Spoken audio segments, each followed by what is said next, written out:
இந்திய ரயில்வே உலகின் இரண்டாவது மிகப்பெரிய சரக்கு போக்குவரத்து வலையமைப்பாக உருவெடுத்துள்ளது.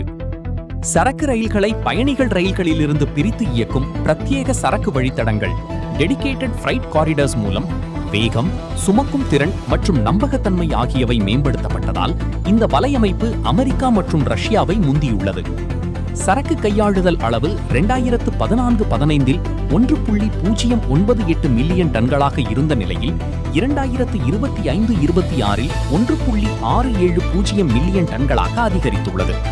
தற்போது கிழக்கு மற்றும் மேற்கு வழித்தடங்களில் தினமும் நூற்றுக்கணக்கான ரயில்கள் இயக்கப்படுகின்றன.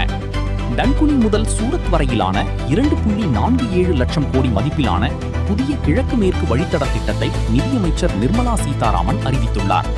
இத்திட்டம் 6 ஆண்டுகளில் கார்பன் உமிழ்வை குறைப்பதோடு போக்குவரத்து இணைப்பையும் மேம்படுத்தும்.